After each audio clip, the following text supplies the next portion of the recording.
ദൂരദർശനിൽ നിന്നാണ്. ആ ദൂരദർശനിൽ എന്നെ കയറ്റിവിട്ട 2 പേരുണ്ട്, എന്നെ വളർത്തിയ 2 പേരുണ്ട്. ശ്രീ കുഞ്ഞികൃഷ്ണൻ, ശ്രീമതി രാഗിണി. ഞാൻ അവരെ അങ്കിൾ ആൻറ്റി എന്ന് വിളിക്കും. കൺകണ്ട ദൈവം എന്ന് പറഞ്ഞിട്ടുണ്ടെങ്കിൽ അവരാണ്.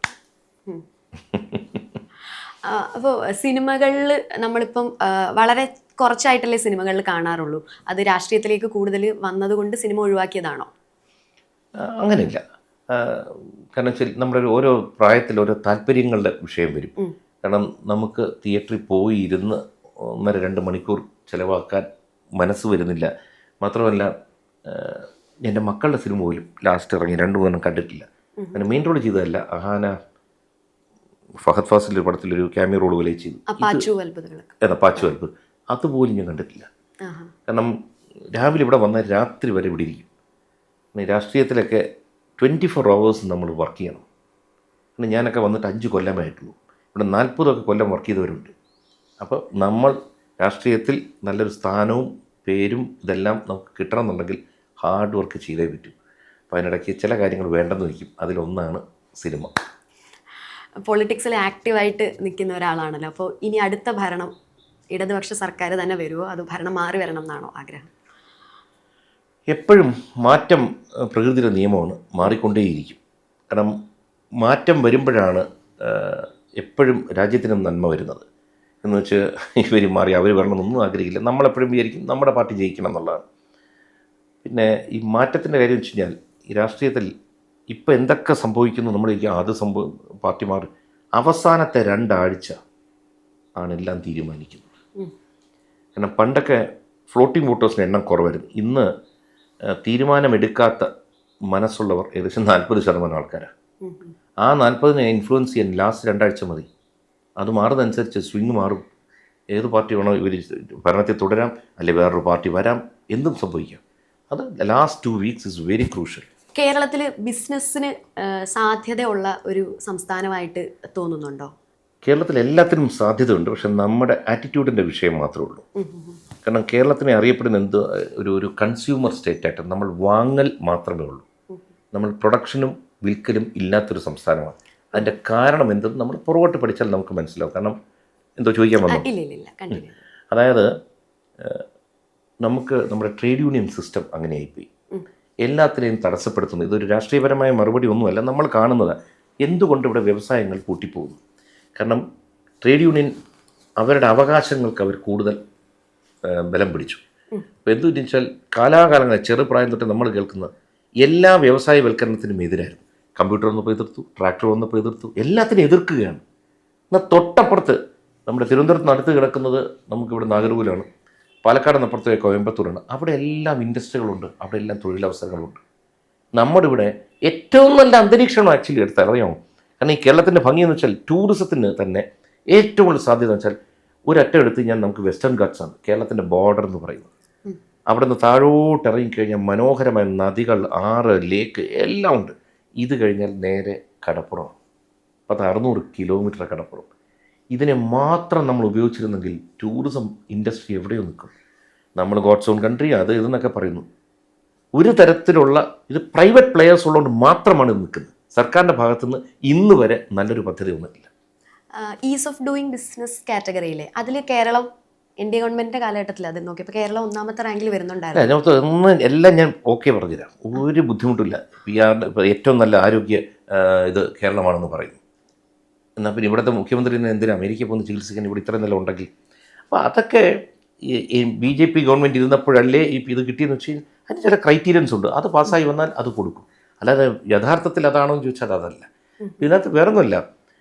സിംഗിൾ വിൻഡോ സിസ്റ്റം ഇപ്പോഴും ഇവിടെ ഇല്ല. അതായത് നമ്മൾ ഒരു കാര്യത്തിൻ്റെ അനുവാദത്തിനായിട്ട് കോർപ്പറേഷനിൽ പോയി കഴിഞ്ഞാൽ അവിടെ നിന്ന് ഇറിഗേഷനിലോട്ട്, ഇറിഗേഷനിൽ നിന്ന് മിനി ഇറിഗേഷനിലോട്ട് സിംഗിൾ വിൻഡോ സിസ്റ്റം ആക്കണം. ഒരിടത്ത് പോയി അപ്ലൈ ചെയ്താൽ ആ സർക്കാർ തന്നെ ഇതെല്ലാം ശരിയാക്കി ഇപ്പുറത്തൊരു പാസ്സാക്കി തരണം. ഇത് സംസ്ഥാനത്തിനെ മോശമാക്കി ഒന്നും പറയുന്നില്ല. നമ്മൾ മാറി ചിന്തിക്കണം. അതായത് ഇവിടെ ഒരാൾ വ്യവസായത്തിന് വരികയാണെങ്കിൽ മുടക്കാൻ വരുന്ന ഒരാളെ നശിപ്പിക്കാനല്ല ചിന്തിക്കുന്നത്. കാരണം അവർ കാശുകാരില്ലേ? അല്ല, അയാൾ കാശ് കൊണ്ടുവരുമ്പോൾ ഇപ്പോൾ എൻ്റെ മകളുടെ കച്ചവടം തന്നെ പ്രശ്നമായപ്പോൾ ഒരാൾ മുടക്കിയ പൈസയെ പോകുന്നു, വീണ്ടും ബാങ്കിൽ നിന്ന് 50 ലക്ഷം 60 ലക്ഷം ലോൺ എടുത്തിട്ടാണ് തുടങ്ങുന്നത്. അപ്പം നോക്കുമ്പോൾ എന്താ, അവരുടെ നല്ല കച്ചവടം നടക്കില്ല. ഈ 60 ലക്ഷത്തിൻ്റെ EMI അടയ്ക്കണം, ഇത്രയും പേർക്ക് ശമ്പളം കൊടുക്കണം, ഈ സ്ഥാപനം നിലനിർത്താനുള്ള ചിലവുണ്ട്. അപ്പം നമ്മൾ ഒരു വ്യാപാരി ഒരു ബിസിനസ് നടത്തുന്ന ഒരാൾ വരുമ്പോഴത്തേക്ക് അതിലെ തടസ്സപ്പെടുത്തണം. അതിലെ സാധനങ്ങൾ ആദ്യം മെഷീനറി ഇറക്കുന്നിടത്ത് തടസ്സം. അവർ ചോദിക്കുന്ന കൂലി കൊടുക്കണം. ഈ കൂലി കൊടുക്കാൻ ഇല്ല, ഞങ്ങളുടെ ആൾ ഇറക്കുന്നത് ശരി, ഞങ്ങൾ നോക്കിക്കൊണ്ട് നിൽക്കുന്നത് നോക്ക് കൂലി കൊടുക്കണം. ഞാൻ പറയുന്നത് ഇതല്ല, അത് ഒട്ടും ഈസ് ഓഫ് ബിസിനസ് അല്ലത്, അത് ഡിഫിക്കൽറ്റി ഉണ്ടാക്കുന്ന, ഈസി ആക്കുകയല്ല. അപ്പോൾ അതിനെ മാറ്റിയാൽ ഇത്രയും നല്ല അന്തരീക്ഷം ലോകത്തിൽ. കാരണം വെച്ചാൽ ഞാൻ പറഞ്ഞില്ലേ, ടൂറിസ്റ്റ് സ്പോട്ട്സ് ബ്യൂട്ടിഫുൾ. ഇന്ന് നമ്മൾ ലോകം ഒന്നും കറങ്ങാൻ പോകണ്ട, ഇവിടെ കിടപ്പുണ്ടല്ല. ഈ മൂന്നാർ ദേവികുളം അങ്ങോട്ടുള്ള സംഭവം തന്നെ എടുത്താൽ കണക്ടിവിറ്റിയുടെ ഇഷ്യൂ ഉണ്ട് നമ്മുടെ നാട്ടിൽ. എടുത്ത് നോക്കുക. അടുത്തൊരു വിഷയം, ഇപ്പോൾ വിഴിഞ്ഞം വന്നു, വലിയ വലിയ കണ്ടെയ്നേഴ്സ് വരുന്നു. ഈ വലിയ കണ്ടെയ്നേഴ്സ് വരുമ്പോൾ വലിയ ട്രക്കുകൾ വരും. ഇത് ഇതുവഴി ഓടിച്ചുകൊണ്ട് പോകും. നമുക്കതിനുള്ള റോഡില്ല. ഇപ്പം തന്നെ ഹൈവേ പണി നടക്കുന്നു. 40 കൊല്ലം മുമ്പ് തീർക്കേണ്ട പണിയാണ്. ഇപ്പോൾ 2014 ശ്രീ നരേന്ദ്രമോദി വന്നതിന് ശേഷം 66,000 കോടി കൊടുത്തിട്ടും ഇപ്പോഴും തീരുന്നില്ല. അപ്പോൾ എന്താ ചെയ്യുന്നത്? ഇപ്പോൾ എറണാകുളം മൂന്നാർ 90 കിലോമീറ്റർ. ശരിക്കും പറഞ്ഞാൽ ഒരു അരമണിക്കൂറിൽ താഴെ മതി നല്ല സ്പീഡിൽ പോകുന്നൊരു വാഹനത്തിന്. പക്ഷെ നമ്മൾ എത്ര മണിക്കൂർ എടുക്കും? അപ്പോൾ ഇതിനകത്ത് കണക്ടിവിറ്റി ഇഷ്യൂ വലിയതുണ്ട്. ഇതെല്ലാം മാറാതിരിക്കില്ല. കാരണം വെച്ചാൽ പുതിയ തലമുറ വരും, എല്ലാം മാറി വരും. പക്ഷെ അപ്പോഴത്തേക്ക് മറ്റ് സംസ്ഥാനങ്ങൾ നമ്മുടെ വളരെ മുന്നിൽ പോയി കഴിഞ്ഞു. വ്യവസായങ്ങളെല്ലാം അങ്ങോട്ട് പോകും. അപ്പോൾ നമ്മുടെ ഇവിടെ തന്നെ നമ്മുടെ ചെറുപ്പക്കാർ എന്തിനാണ് പുറം രാജ്യങ്ങളിൽ പോകുന്നത്? നല്ല ബുദ്ധിയുള്ള നല്ല പഠിപ്പും വിവരമുള്ള പിള്ളേരില്ലേ ചെറുപ്പക്കാർ, അവരുടെ ബ്രെയിൻ ഇവിടെ നിൽക്കേണ്ടത്. ഇതിപ്പോൾ ബ്രെയിൻ ഡ്രെയിൻ എന്ന് പറയും. കംപ്ലീറ്റ്ലി ഡ്രെയിനായി പോവുകയാണ് നമ്മുടെ ഇവിടെ നിന്ന്. അതുകൊണ്ട് ആറ്റിറ്റ്യൂഡ് മാറ്റുക. ഈ സംസ്ഥാനം ഏറ്റവും നല്ല സംസ്ഥാനമാണ്. നമ്മൾ കേരള കോളിംഗ് എന്നൊക്കെ പറഞ്ഞൊരു പ്രോജക്റ്റ് കൊണ്ടുവരണം. എല്ലാവരും ഇങ്ങോട്ട് വിളിക്കണം, ഇവിടെ വരണം. Such A beautiful state. നല്ലത് വരട്ടെ എന്ന് പ്രാർത്ഥിക്കുന്നു. ഓക്കെ, ആസ് എ പൊളിറ്റീഷ്യൻ നമ്മുടെ ഉള്ളിലൊരു എന്തെങ്കിലും ഒരു വിഷൻ ഉണ്ടോ കേരളത്തിൽ ഇന്ന കാര്യങ്ങൾ കൊണ്ടുവന്നാൽ നന്നാവും എന്നുള്ളത്? ഞാൻ ഈ പറഞ്ഞതെല്ലാം എൻ്റെ ഭാഗമാണ്. കാരണം എന്താ പറയുക, അനന്തമായ സാധ്യതകളുണ്ട്. നമ്മൾ സാധ്യതയെ എങ്ങനെ പ്രയോജനപ്പെടുത്തുന്നു അതനുസരിച്ചായിരിക്കും വികസനം വരുന്നത്. ഇപ്പോൾ നിങ്ങൾ ചിലപ്പോൾ വായിച്ചു കാണും, ദുബായ് നൈജീരിയയെ പറ്റി ഒരു കമ്പാരിസൺ എഴുതിയിട്ടുണ്ടായിരുന്നു. ദുബായിൽ ഒന്നുമില്ല, ഒരു തുള്ളി എണ്ണയില്ലാത്ത രാജ്യം. എക്സ്പാട്രിയേറ്റ്സിൻ്റെ പൈസ കൊണ്ട് ടൂറിസം കൊണ്ടും ഒക്കെയാണ് സർവൈവ് ചെയ്യുന്നത് ദുബായ്. എന്ന് എല്ലാവർക്കും ആഗ്രഹം ദുബായ് പോകാനല്ലേ. നൈജീരിയ എന്ന് കേൾക്കുമ്പോൾ അങ്ങോട്ട് പോയാൽ പേടിയാണ്, അവിടെ എന്തെങ്കിലും ആക്രമണം ഉണ്ടാവും. ഏറ്റവും വെൽത്തി നേഷനാണ് നൈജീരിയ. ഏറ്റവും കൂടുതൽ നാച്ചുറൽ റിസോഴ്സസ് ഉള്ള രാജ്യമാണ് നൈജീരിയ. എന്തുകൊണ്ട് അവിടെ പോകാതെ ഇവിടെ പോകുന്നു? ഒറ്റ വ്യത്യാസമുള്ളൂ, ഇവിടെ ഒരു നേതൃത്വമുണ്ട്. അവിടെ ഒരാൾ നയിക്കാനുണ്ട് ദുബായിക്ക്, മറ്റിടത്ത് നയിക്കാൻ ആളില്ല. ഈ നയിക്കുന്ന ആളുടെ ആറ്റിറ്റ്യൂഡ് നല്ലതായതുകൊണ്ട് ആ രാജ്യം പുരോഗമിച്ചു, അങ്ങോട്ട് ആൾക്കാർ പോകുന്നു. മറ്റിടത്ത് ഒരു നയിക്കാൻ ആളില്ല, അവിടെ യുദ്ധവും ഇൻറ്റേർണലി ഇൻസർജൻസിയും എല്ലാം നടന്നുകൊണ്ടിരിക്കുന്നു. ഇത് ഞാൻ വേറെ 2 രാജ്യത്തെ പറ്റി പറയുന്നതെന്ന് വെച്ചാൽ ഇവിടെ വല്ലതും പറഞ്ഞാൽ ഞാൻ വല്ല രാഷ്ട്രീയം പറഞ്ഞതാവും. ഇതേ ഉള്ളൂ ഇവിടത്തെയും പ്രശ്നം. ഒറ്റ ഒരാൾ നല്ലത് വന്നാൽ ഇവിടെ കളി മാറും. Okay, thank you so much sir ഇത്രയും നേരം നമ്മളോട് സംസാരിച്ചതിന്. വൈൻഡപ്പ് ചെയ്യുന്നതിന് മുമ്പ് സാറിൻ്റെ ഒരു നോഷനിലൊരു അൾട്ടിമേറ്റ് ഹാപ്പിനെസ് എന്താണ്? എല്ലാം നമ്മുടെ അകത്ത് തന്നെ ഇരിക്കുന്നത്.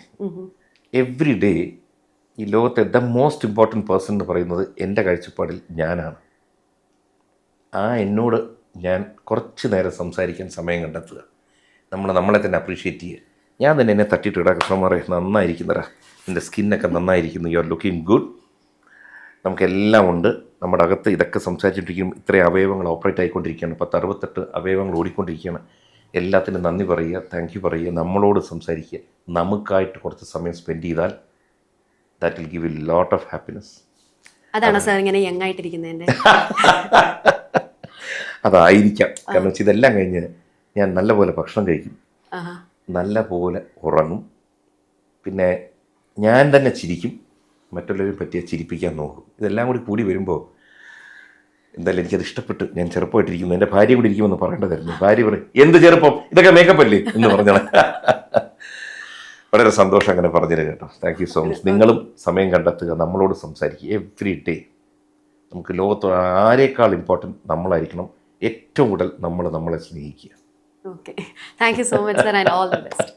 നിങ്ങൾക്കും എല്ലാവിധ നന്മകളും. God bless you and your family to.